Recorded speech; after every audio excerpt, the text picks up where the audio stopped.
Molt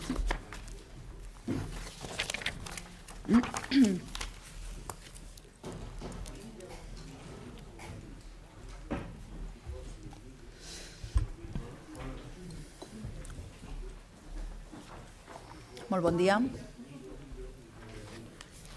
Molt bon dia, si els sembla, comencem la roda de premsa posterior al Consell Executiu d'avui.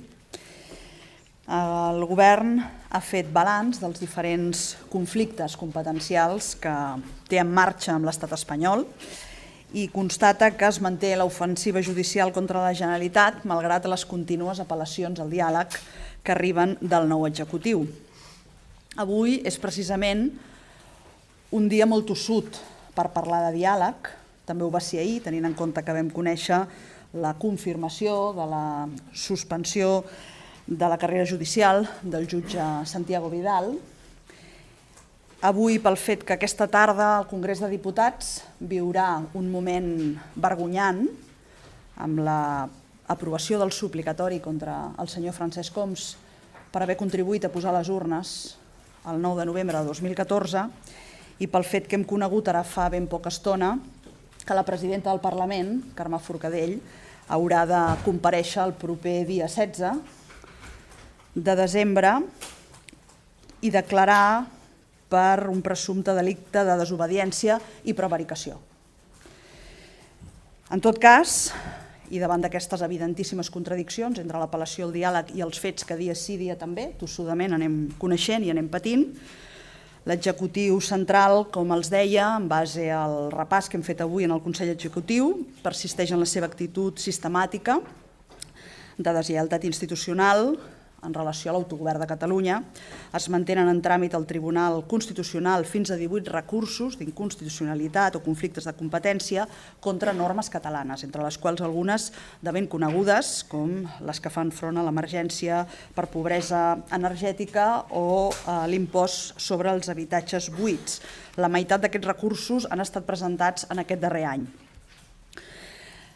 A més de tots aquests assumptes que l'Estat porta als tribunals, també hi ha un incompliment de la legalitat vigent i de compromisos adquirits i en aquest sentit recordem l'incompliment reiterat de sentències fermes del Tribunal Constitucional i sales del contenciós administratiu tant del Suprem com de l'Audiència Nacional sobre qüestions com la cessió de la política de beques o la descentralització de la gestió del 0,7% de l'IRPF. Un dels casos més recents fa referència a les subvencions per la integració de persones immigrades i en aquest sentit, divendres passat, el Tribunal Superior de Justícia va declarar nul·les 3 convocatòries estatals d'ajudes en aquest àmbit i no són aquestes les primeres sentències que coneixem, sinó que n'hi ha hagut d'altres i tot i així l'Estat ha seguit publicant convocatòries idèntiques l'any 2014, l'any 2015 i l'any 2016. Han estat 56 recursos contenciosos administratius els que la Generalitat ha hagut d'interposar contra l'administració de l'Estat, precisament per invasió de competències en matèria de subvencions, que és el cas que ara els esmentava. D'aquests 56 recursos, 7 corresponen al tercer sector social, 6 a les finalitats de l'IRPF, 8 a indústria, 5 a agricultura, 4 a energia, 3 a turisme, 3 a riscos laborals, 2 a medi ambient, 2 a ensenyament, 2 a comerç, 2 a cultura i 1 a l'administració local. El gruix més important de recursos, concretament 11, fa referència a subvencions en matèria d'immigració, on, com els deia, l'Estat acumula diversos incompliments. I aquestes han estat les darreres sentències que els esmentava i que en els documents, en el recull que els hem proporcionat, ho trobaran també explicat. Una política que afecta els fons propis de l'Estat, però també fons europeus que gestiona a través del Fons d'Asil, Migració i Integració, FAMI. En aquest cas, l'Estat incompleix el reglament europeu que prescriu l'obligació de mantenir diàleg amb les autoritats competents dins de cada estat, és a dir, amb les comunitats autònomes, però en canvi fins ara la gestió que es fa és totalment centralitzada, sense cap tipus de mecanisme de consens, de codecisió o de repartiment entre els diferents territoris que conformen l'estat espanyol.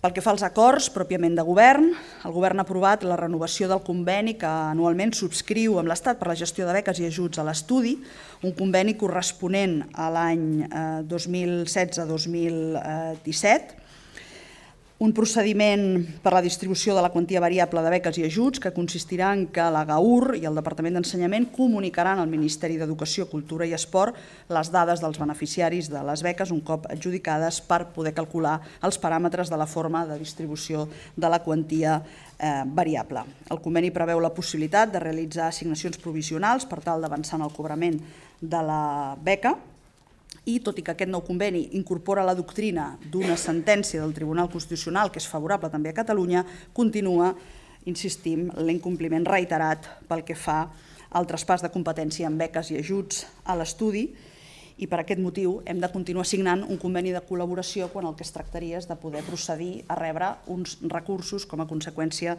d'un repartiment que seria estrictament el que dicten les sentències.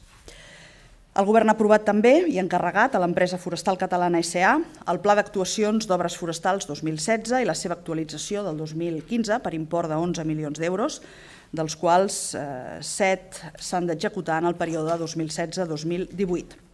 Les actuacions que es realitzen en diferents comarques són principalment de prevenció d'incendis forestals. D'aquesta manera destaquen els diferents treballs de prevenció, creació d'àrees i infraestructures energètiques, construcció de punts d'aigua, franges de protecció, millora i construcció de vials, entre d'altres.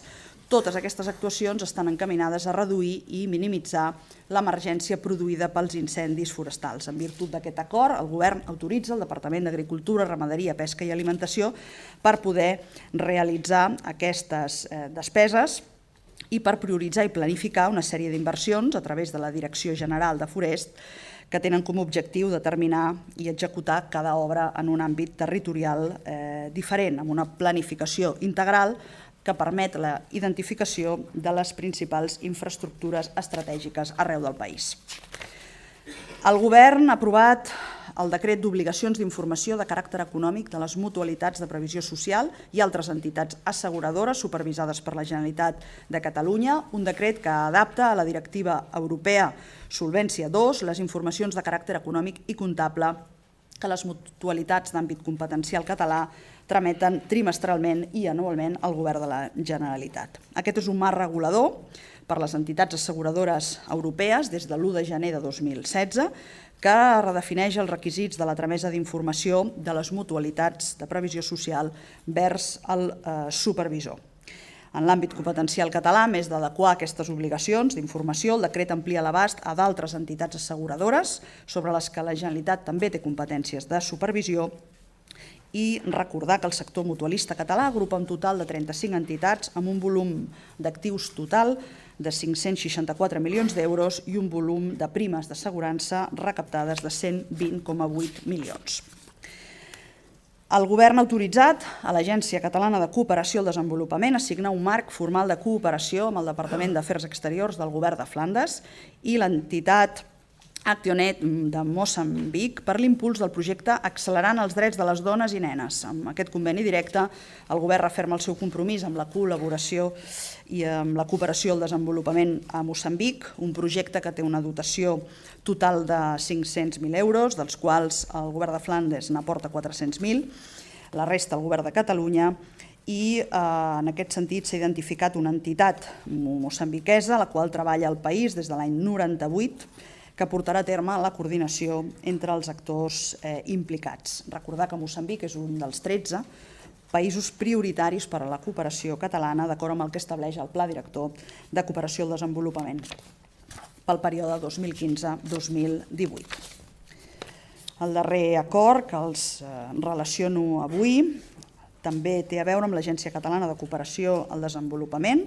En aquest sentit, queda autoritzada també conjuntament amb l'Agència de Residus de Catalunya per tal de subscriure un acord general de col·laboració amb el Ministeri de Medi Ambient i Aigua de Bolívia per impulsar actuacions dirigides a l'enfortiment de la política de residus del govern de Bolívia, un acord que preveu també la signatura d'un conveni específic de col·laboració entre aquestes parts i la Diputació de Barcelona. Un acord que preveu la implicació, per tant, de més administracions catalanes i d'altres actors d'interès que puguin aportar coneixement i expertesa tècnica o finançament de les actuacions compreses mitjançant la signatura d'acords específics de col·laboració. Fins aquí els acords aprovats en el Consell Executiu d'aquest matí i resto a la seva disposició per les preguntes o aclariments que necessitin.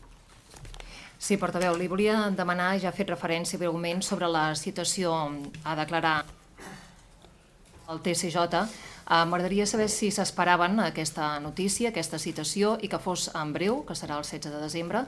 I en segon lloc, li volia demanar sobre el requeriment que es va fer la setmana passada a Gas Natural perquè donés resposta, donés explicacions de com va procedir el tall de gas a la veïna de Reus que va morir, aviam si aquesta resposta ja s'ha rebut i en cas negatiu si s'ha obert un expedient sancionador. Gràcies.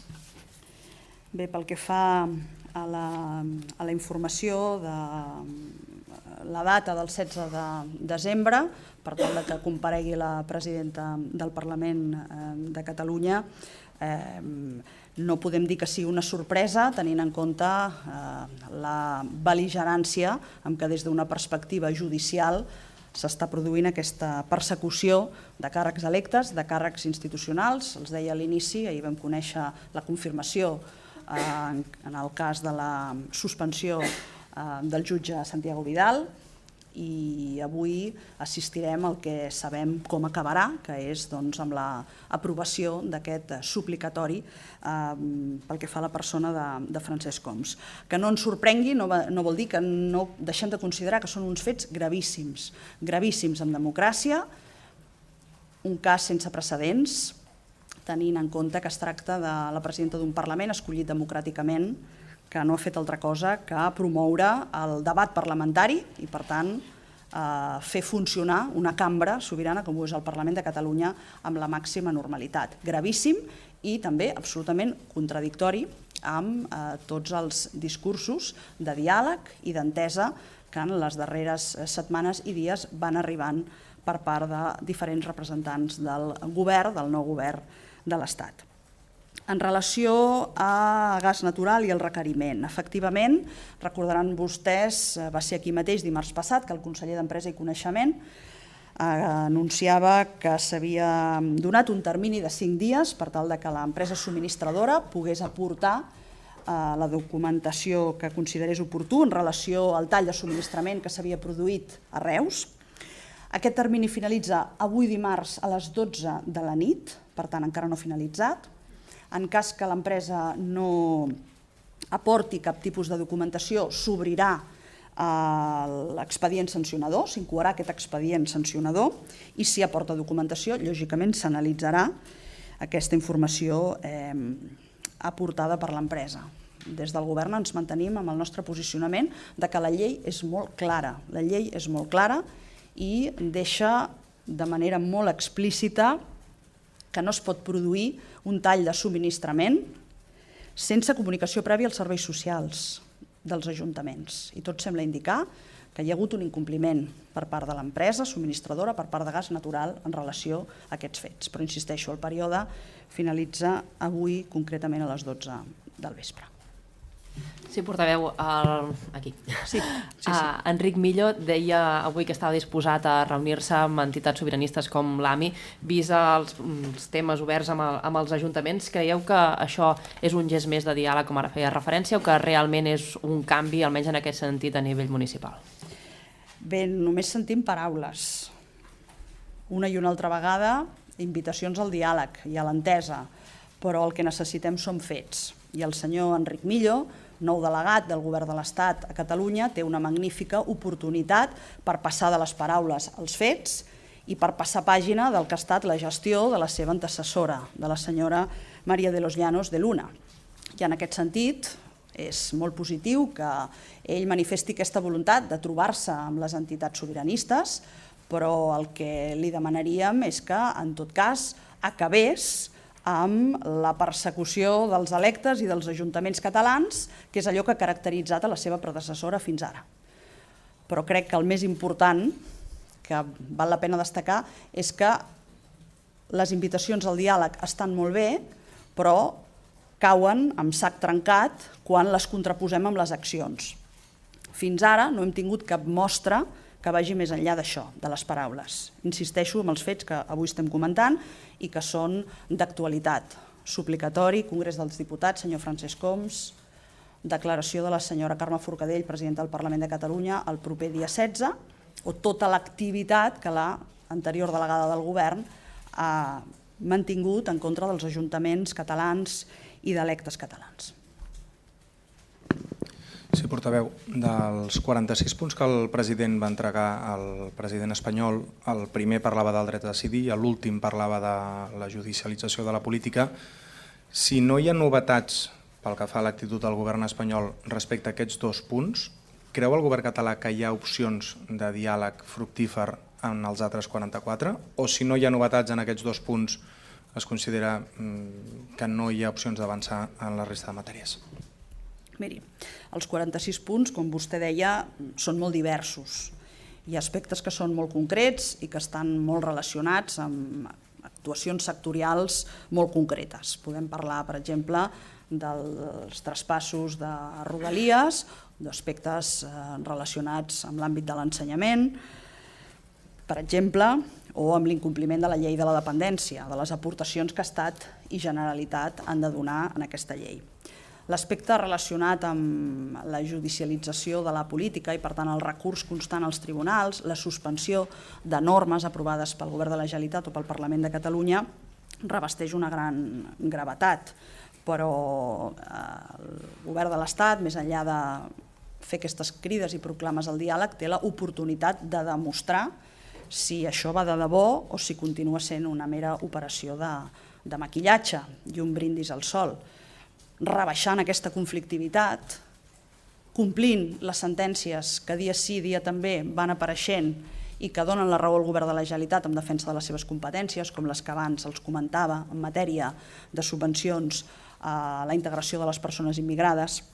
Però en tot cas nosaltres contemplem aquest llistat com un tot del que volem parlar i del que volem analitzar si s'ha produït algun avenç.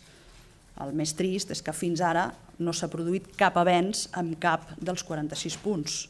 I en tot cas haurem d'esperar que es produeixin aquestes trobades i aquestes reunions de treball per veure si el Govern de l'Estat en algun aspecte ha fet els deures. Sí, portaveu, aquí encara a les cabines de ràdio, en relació amb el que deia, la setmana passada el govern català va aprovar aquesta invitació a la vicepresidenta espanyola Soraya Sáenz de Santamaría perquè vingués aquí a Barcelona i es reunís amb el vicepresident Junqueras. M'agradaria saber si ja s'ha traslladat aquesta invitació formalment, si hi ha resposta i si hi ha possibilitat de buscar ja una data per a aquesta trobada. Gràcies. Tal com els vam anunciar dimarts passat, en finalitzar la sessió de govern, hi ha aquesta voluntat de convidar a la vicepresidenta per tal que es pugui reunir i el vicepresident i conseller d'Economia, el senyor Oriol Junqueras, ja ha cursat aquesta carta, aquesta invitació formal a la vicepresidenta per tal que pugui venir a Catalunya. No ens consta resposta encara, crec que la carta va ser tramesa justament ahir a la tarda, però en tot cas és una invitació formal, un oferiment formal a que es desplaci a Barcelona i a que es pugui mantenir aquesta reunió, aquesta trobada, per tal d'analitzar tots aquells aspectes continguts en el document de 46 punts al que abans feien referència.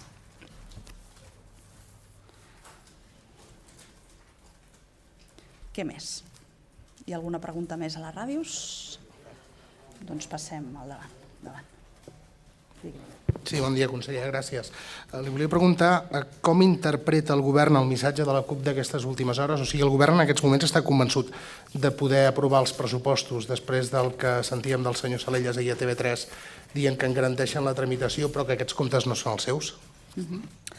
Bé, en relació als pressupostos és prou sabut que hi ha un acord per tal d'iniciar la tramitació d'aquests pressupostos. Dimarts que ve aquests pressupostos seran aprovats en el si del Consell Executiu i a partir d'aquí seran traslladats, com és habitual, per part del vicepresident i conseller d'Economia al Parlament de Catalunya. Jo estic absolutament convençuda que sabrem preservar aquest acord més enllà de l'inici de la tramitació parlamentària perquè aquests pressupostos s'aprovin, perquè aquest és l'objectiu final. És l'objectiu de tots que aquests pressupostos es puguin discutir, es puguin tramitar, però sobretot que es puguin aprovar en el Parlament i per tal que puguin entrar en vigor amb tot el que això significa. Aquests pressupostos són molt importants en termes de procés i són molt importants en termes de resposta social a les necessitats de tantes i tantes persones, entitats i empreses. En som molt conscients tots. Per tant, jo li he de manifestar el meu convenciment que aquest acord anirà, i aquest era l'objectiu, més enllà de la tramitació, que es podran debatre, que es podran discutir, com no va ser possible l'any 2016, els pressupostos del 2016, i que finalment es podran aprovar. Avui el president Puigdemont, el vicepresident Junqueras són a Madrid també per donar suport a Francesc Homs amb aquest suplicatori. En primer lloc, la pregunta és, no sé fins a quin punt, tenint en compte aquesta voluntat de diàleg que ara diuen que hi ha des del govern espanyol, no es contradiu totalment amb aquest suplicatori i sobretot amb la pressió que fa la Generalitat ara per part del president que va fins a Madrid. No sé si s'ha fet alguna gestió aprofitant aquesta visita i aquest acompanyament a Madrid en aquest sentit. I en segon lloc, en relació a pressupostos també i sobretot a l'impost a les begudes ensucrades, la patronal d'aquestes begudes ensucrades s'ha mostrat queixosa respecte a aquest impost. Demana que, en tot cas, també per què no s'amplia a altres sectors, com per exemple la de la brioixeria, que també és un sector bastant complicat. I també la meva pregunta és, no sé si han rebut d'alguna manera pressions per intentar també, ens consta que han demanat veure's amb el govern per intentar que aquest impost no es porti a terme, com ja va passar en l'anterior proposta. Què és el que hi ha amb això? Anem per parts. Pel que fa a la primera pregunta, és evident que la voluntat de diàleg que proclama el govern de l'Estat es contradiu amb els fets. Es contradiu amb la immensa majoria d'actuacions que estem coneixent. Un exemple molt clar serà aquesta tarda, la votació del suplicatori contra el senyor Francesc Homs com a conseqüència d'haver contribuït a posar les urnes, perquè aquest se suposa el delicte del qual se l'acusa. El fet que el president, el vicepresident i altres persones relacionades amb diferents formacions polítiques acudeixin a Madrid a donar suport mostra que el que hi ha és clarament una apel·lació a la democràcia i el respecte pel diàleg ben entès, per les idees polítiques i per la democràcia en majúscules. I per tant, aquest és un element que crec que no està subjecte a cap tipus de negociació. La democràcia s'accepta o no s'accepta. I aquí sembla que hi ha qui no l'accepta i la vol combatre per la via judicial. Allò que és polític es combat per la via judicial i això no admet cap tipus de negociació. Em preguntava sobre l'impost sobre les begudes ensucrades. Crec que val la pena posar sobre la taula que hi ha una recomanació concreta i explícita de l'Organització Mundial de la Salut, de l'OMS, en relació a aquesta qüestió, que fonamentalment es tracta de gravar aquelles externalitats negatives que pugui haver en l'àmbit de la salut, i clarament aquesta n'és una.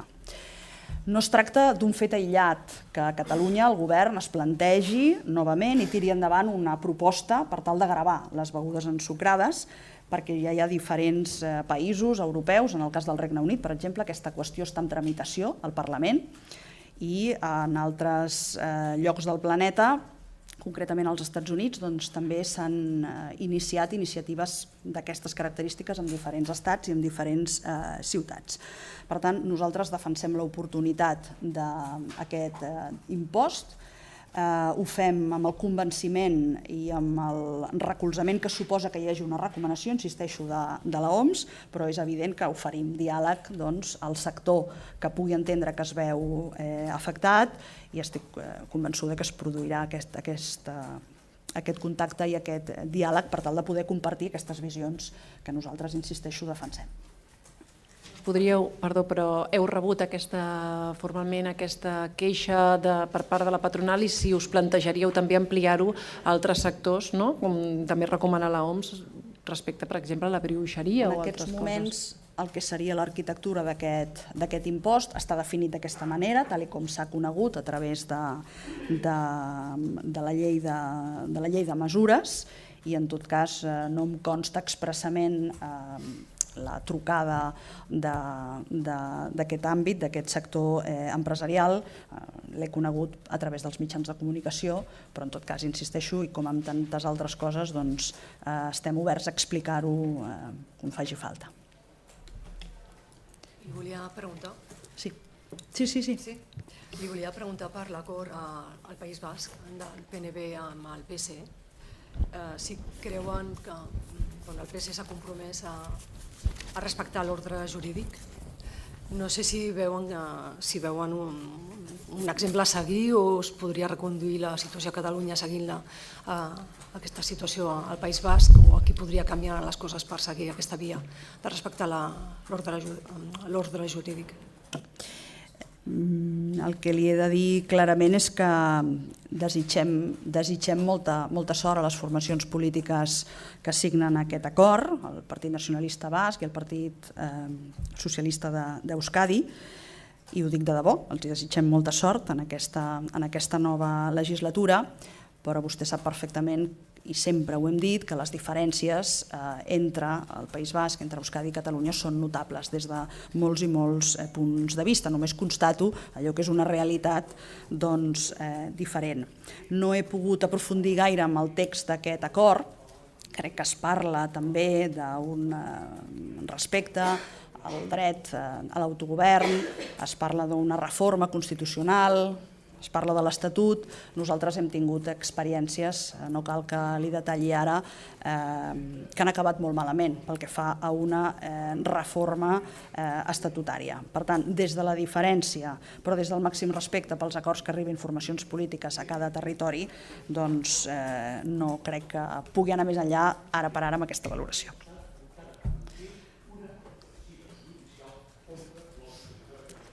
Més preguntes, si ens sentim. Digui.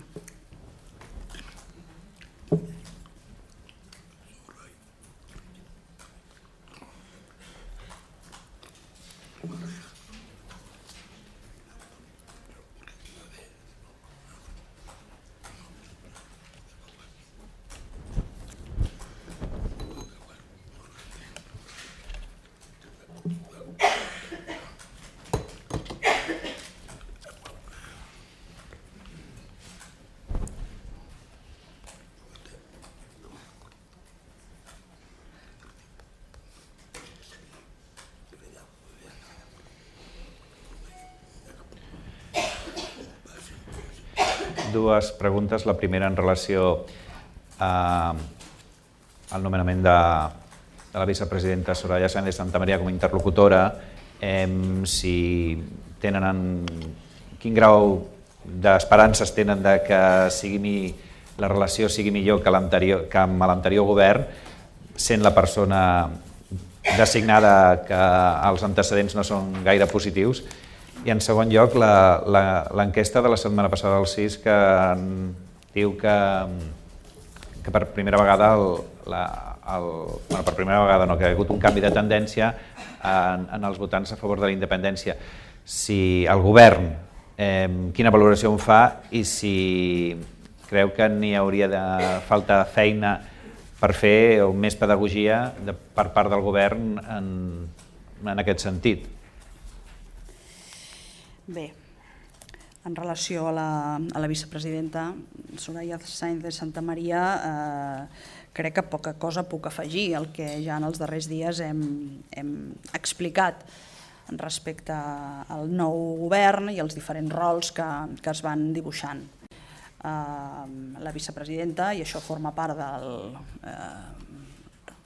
la normal organització, diguem-ne, del govern, ha estat designada per dur a terme aquesta relació amb Catalunya. Nosaltres ens refermem amb la necessitat de diàleg, efectivament, i d'un diàleg bilateral.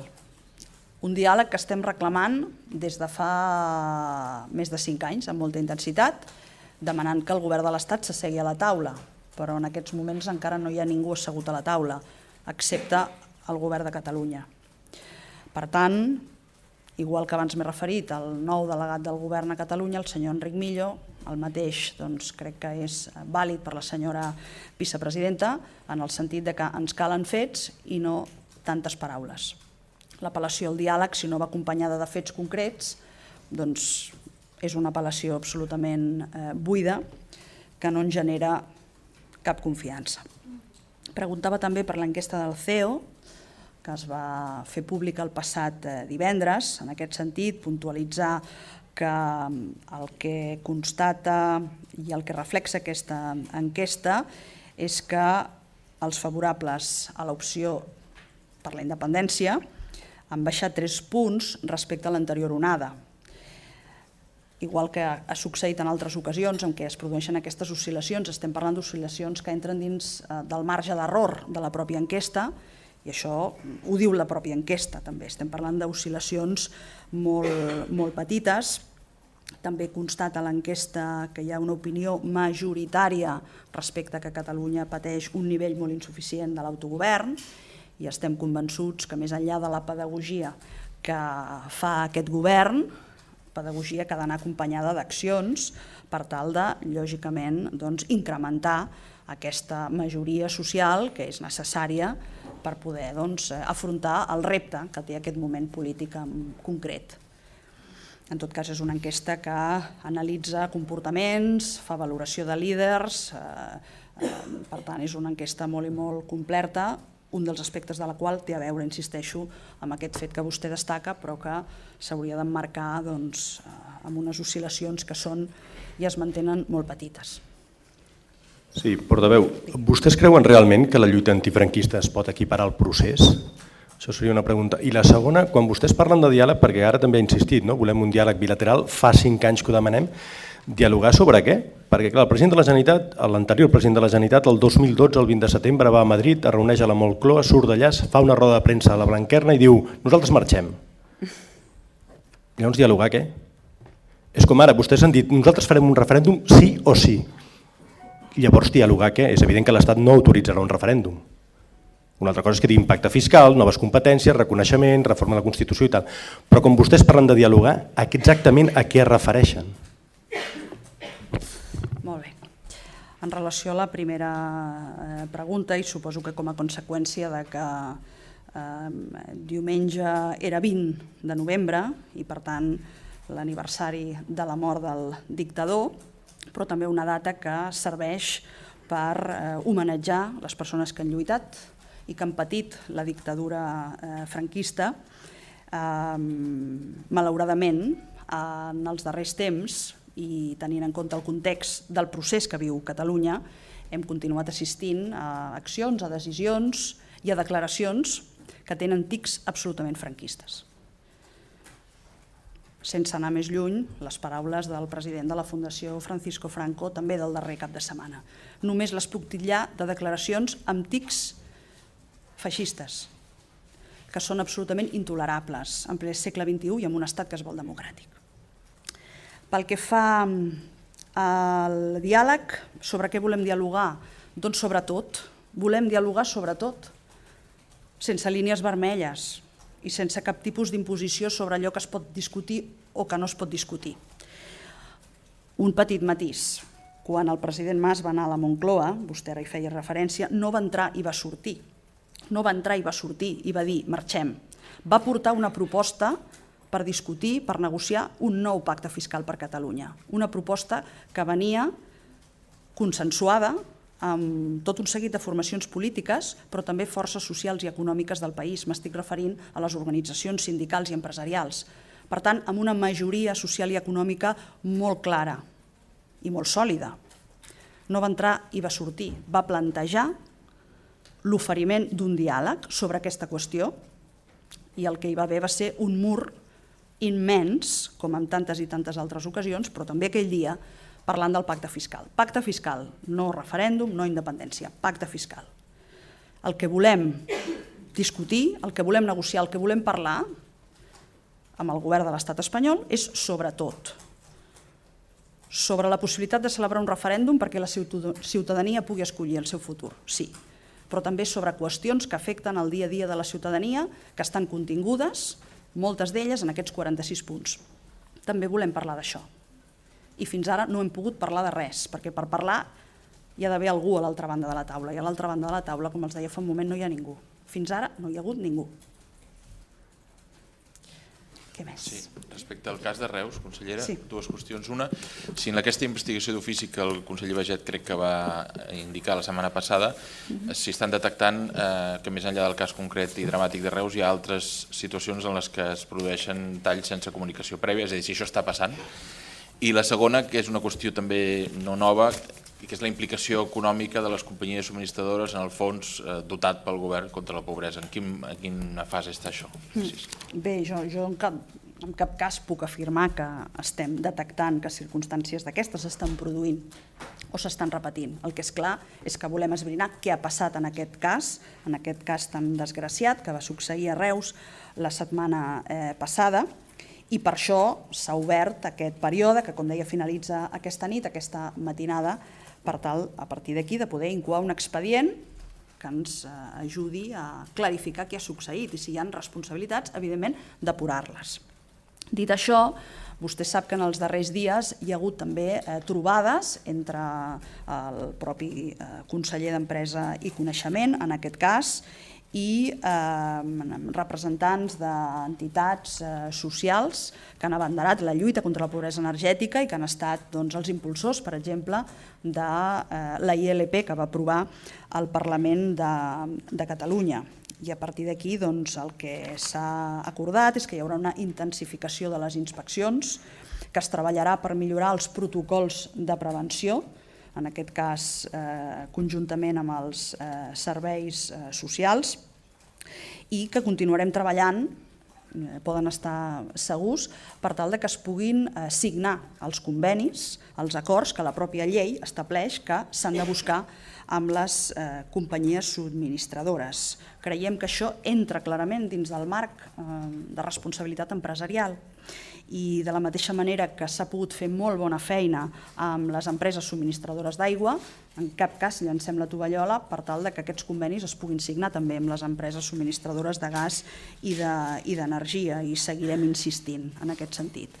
En relació al cas concret de Reus, i fins que no finalitzi aquest període i per tant es pugui treballar des del Departament d'Empresa i Coneixement, no podem avançar, com els deia el conseller la setmana passada, amb quina serà la finalització o la conclusió d'aquest cas. Jo volia demanar-li, en relació al diàleg i als gestos, al diàleg als quals feia referència, en el cas que la vicepresidenta espanyola acceptés formalment la invitació a la carta d'ahir, ella als mitjans de comunicació ha dit que estaria encantada, però evidentment cal la resposta oficial. Si la vicepresidenta espanyola saber aquesta trobada aquí a Barcelona, com a gest al diàleg, el president Puigdemont es podria replantejar la presència a la conferència de presidents, o aquesta no presència és ja un fet independentment de la resposta del govern espanyol a la carta de Junqueras? Bé, jo crec que són dues coses clarament diferents.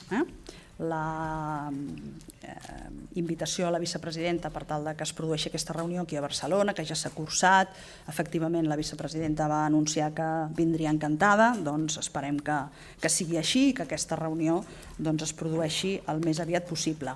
Però les raons que ens porten a manifestar que el president Puigdemont no acudirà en aquesta conferència de presidents que ha de debatre sobre el model de finançament autonòmic es mantenen, i les raons crec que són prou clares. Es tracta d'un model de finançament que està clarament caducat, que hem manifestat per activa i per passiva que no liderarem una modificació d'aquest model de finançament. No perquè no ens preocupi, sinó perquè creiem que el millor és que no ho liderem nosaltres. Fixi's, fins i tot, que havent manifestat que no hi anirem, ja han començat les crítiques cap a Catalunya. El senyor Feijóo, el president de la Comunitat de Galícia, ja va anunciar que no acceptaria cap concessió a Catalunya, que allò que fos bo per Catalunya no pot ser bo per ningú. Bé, doncs jo diria que amb aquest tarannà i amb aquest bon dia el que és millor per tothom és que Catalunya no assisteixi a aquesta trobada de presidents, que té aquest concret ordre del dia i que reclamem, perquè creiem que ens hem guanyat el dret a fer-ho, una relació bilateral. amb el govern de l'Estat per abordar totes les qüestions que en aquests moments hi ha sobre la taula, que com veuen són moltes, més enllà del model de finançament, són moltes. Sí, jo volia preguntar que amb aquesta relació bilateral que vostè parla i també ens ha dit que no hi havia encara en aquests moments cap taula on estessin assegudes les dues parts d'aquesta relació bilateral, li volia preguntar si mentrestant l'agenda del president de la Generalitat és diferent a l'agenda del vicepresident. I si vol m'explico, és dir, hi ha tota una sèrie de contactes o de prèvies o de pre-diàlegs del vicepresident. Després també n'hi ha algun del president, per exemple, avui el delegat del govern espanyol, el senyor Millo, ha dit que es volia veure amb el president, i ha dit que probablement que sí, després també en té un dependent amb el president del govern. És dir, la pregunta és si les agendes són les mateixes o bé hi ha una agenda conjunta de la Generalitat de Catalunya de cara a afrontar aquest diàleg. Gràcies. Bé, l'agenda és absolutament conjunta i complementària. Per això es tracta d'un govern que treballa de la manera més coordinada possible. I li asseguro que aquesta coordinació existeix. I es veurà també amb aquesta voluntat de diàleg i de negociació amb el govern de l'Estat. Aprofito per assenyalar, hem conegut aquestes declaracions del delegat del govern de l'Estat a Catalunya, del senyor Enric Millo, en relació a una trobada amb el president Puigdemont. Nosaltres parlem amb tothom. Nosaltres parlem amb tothom. Però és evident que la interlocució es produeix, sobretot, entre els dos presidents i entre els dos vicepresidents. I en aquests moments, com sap, estan pendent, i vostè mateix ho deia, de concretar-se les trobades en aquests dos nivells, entre el senyor Mariano Rajoy i el president Puigdemont i entre els dos vicepresidents, la senyora Soraya Sáenz de Santamaría i el vicepresident Junqueras. Aprofito perquè no fos que fallés per part nostra. Hi ha alguna prèvia, alguna agenda del president de la Generalitat amb el president del govern en aquests moments, de trobada algun dia? No hi ha hagut encara cap concreció respecte a allò que tots dos van quedar, que va ser de trobar-se a partir de la trucada prèvia que es va produir per part del president Puigdemont al president Rajoy, però no hi ha encara una concreció d'aquesta trobada. Dos aclariments sobre el tema de gas natural. A hores d'ara, la Generalitat no ha rebut cap al·legació, cap resposta de la reclamació. Aquesta és la primera.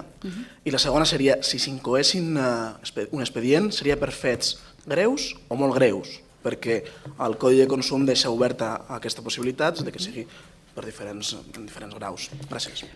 Hores d'ara no ens consta, jo tinc la informació d'aquest matí que hagués arribat aquesta informació o comunicació de gas natural en el Departament d'Empresa i Comunicació.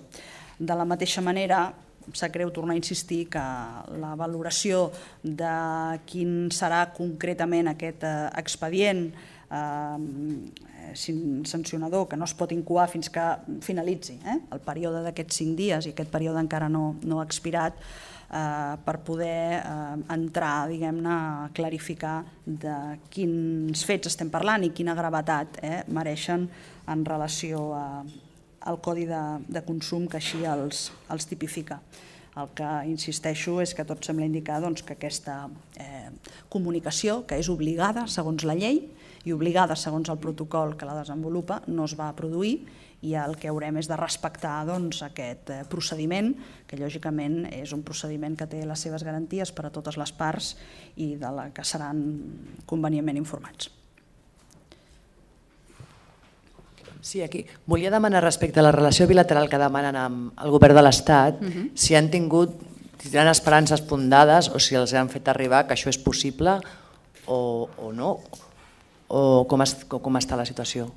Dic perquè el president Puigdemont, sembla que divendres passat o dijous es va veure un moment amb la vicepresidenta del govern i no sé si es va tractar aquest tema o...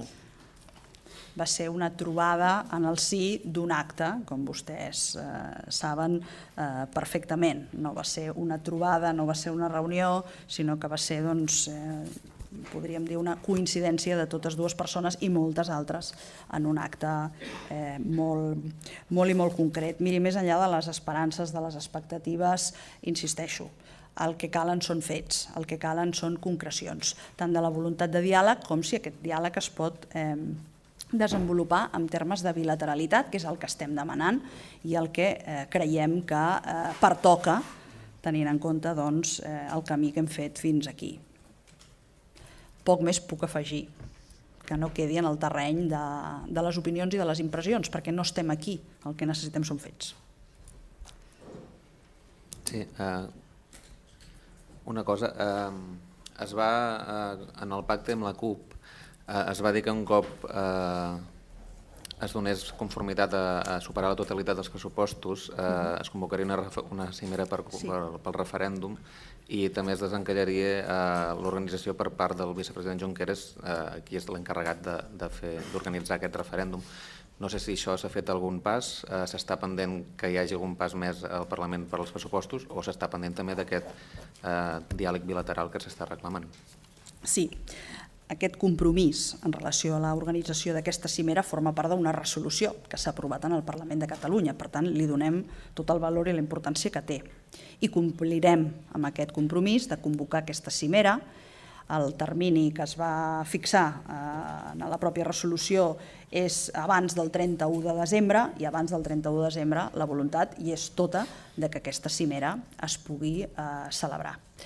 De la mateixa manera que hi ha un acord, i també vostès abans m'hi preguntaven, en relació a la tramitació d'aquests pressupostos i això també està previst que sigui d'aquesta manera. Complirem amb els compromisos, segur que tothom complirà amb els seus compromisos. Digui. ¿Un avance en el diálogo con Madrid podría ralentizar el proceso? Hem acabat amb les preguntes en català, no n'hi ha cap més? Perdó.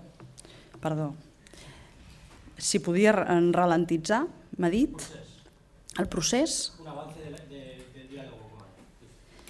Miri, el diàleg amb Madrid no ha començat, insisteixo. Tenim moltes declaracions i contradeclaracions convidant al diàleg i atribuint-se aquesta voluntat de diàleg.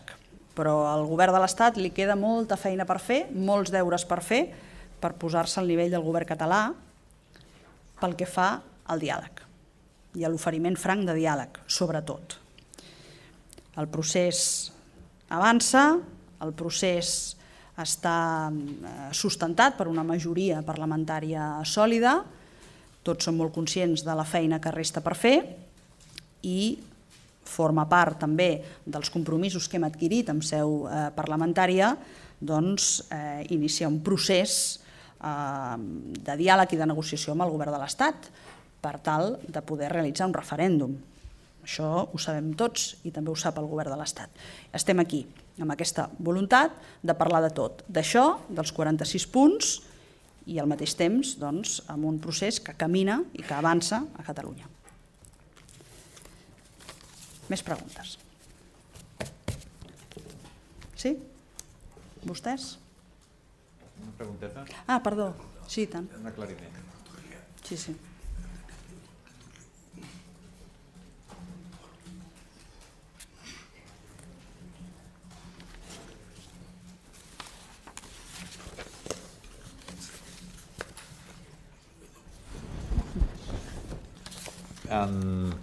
A la sessió d'aquesta tarda del Congrés, pel suplicatori del senyor Homs, es coneix el vot favorable del PP, del PSOE i de Ciutadans, però saben si el PSC també està a favor d'aquest suplicatori o hi han arribat veus si des del PSC també estan a favor del suplicatori del senyor Homs? Doncs no, veus no ens han arribat, però sí que recordem perfectament que destacats dirigents i membres del Partit Socialista de Catalunya van participar amb normalitat en el 9-N, el 9 de novembre. I el senyor Francesc Homs se l'acusa d'un presumpte delicte relacionat amb allò on van participar més de 2 milions de persones, entre els quals he dit destacats dirigents, però és evident que també persones que simpatitzen, que voten o que estan afiliades al Partit Socialista. I la pregunta els haurien de fer amb ells, com compatibilitzen una cosa i una altra i com contribueixen a que des del Congrés de Diputats, en aquest cas, es tiri endavant un procés judicial enfront d'una persona que va contribuir en aquella jornada d'esclat democràtic tan important com la que vam viure.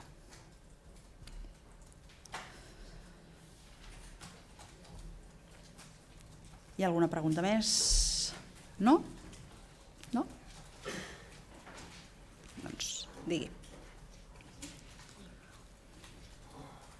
Pues le pregunto por lo que le he preguntado antes en catalán sobre el País Vasco, el acuerdo que han llegado, si lo ven como un ejemplo a seguir, si aquí se podría reconducir la situación. El acuerdo que han suscrito dos formaciones políticas en el País Vasco, el Partido Nacionalista Vasco y el Partido Socialista de Euskadi, nos merece todo el respeto y les deseamos muchísima suerte en esta nueva legislatura.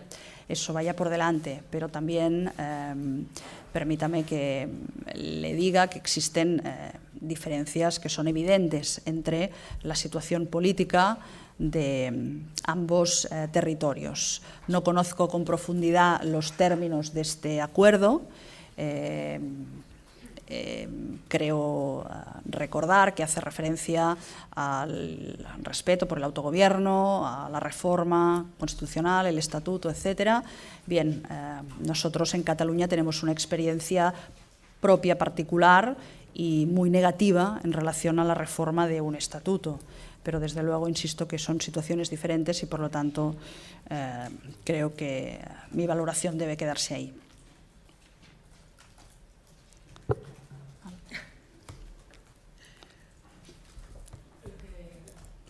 Lo que explicaba, si vols lligar-ho tot, si hay una fecha para una posible reunión entre la vicepresidenta del Gobierno, Soraya Santamaría, y Oriol Junqueras, y la circunstancia de que si se cree el diálogo que propone la vicepresidenta. El diálogo nos lo creeremos si se ejerce, si se concreta y si pasa de las palabras a los hechos. El Gobierno de Cataluña lleva 5 años pidiendo diálogo al Gobierno del Partido Popular, pidiéndole que se siente a negociar, a hablar, a dialogar en una mesa y hasta el día de hoy no se ha sentado, estamos solos en esta mesa. Por lo tanto, más allá de los cantos al diálogo y a las declaraciones que en estos últimos días nos estamos ya acostumbrando, pedimos hechos concretos y pedimos acciones más allá de las palabras, insisto, porque le queda mucho trabajo al Gobierno del Partido Popular para ganarse esta legitimidad de gobierno dialogante. Y ayer y hoy son días especialmente difíciles y tozudos para hablar de gobierno dialogante. Ayer conocimos la confirmación de la suspensión en la carrera judicial del señor Santiago Vidal. Esta tarde se vota en el Congreso de los Diputados el suplicatorio contra el señor Francesc Homs, acusado de contribuir a poner las urnas el 9 de noviembre en el 2014, un hecho que la verdad nos da bastante vergüenza desde una perspectiva democrática, y hoy mismo hemos conocido que la presidenta del Parlamento de Cataluña deberá comparecer a declarar el próximo 16 de diciembre, acusada de los delitos de desobediencia, cuando lo que ha hecho, y lo ha hecho perfectamente, es contribuir al normal funcionamiento del Parlamento de Cataluña. Por lo tanto, hechos, pero claro, no estos hechos, porque son absolutamente contradictorios con el concepto de diálogo. Y no tenemos confirmación de fecha. El vicepresidente Junqueras envió ayer una carta a la vicepresidenta del Gobierno español en relación a esta invitación a que se produzca un encuentro entre los dos aquí en Barcelona, y todavía no hay respuesta, pero es de ayer, y tampoco nos consta ninguna concreción en relación al encuentro que debe producirse entre los dos presidentes, el presidente Rajoy y el presidente Puigdemont. Sí, yo quería insistir en el tema del suplicatorio de Homs. Hablaba antes en catalán de que es un momento vergonzoso que va a vivir el Congreso. Un poco si podía desarrollar esta idea. Pues ciertamente se va a producir esta votación, además a puerta cerrada, como marca el reglamento del Congreso de los Diputados, y lo que hay detrás de este debate parlamentario, insisto, a puerta cerrada, es la voluntad de judicializar una situación política y de imputar un presunto delito a una persona, a un demócrata, a una persona que formaba parte de un gobierno elegido democráticamente que contribuyó a poner las urnas el 9 de noviembre de 2014. Y lo que desde muchas ideologías y puntos de vista diferentes, lo que se está haciendo es un llamamiento y una apelación a la democracia.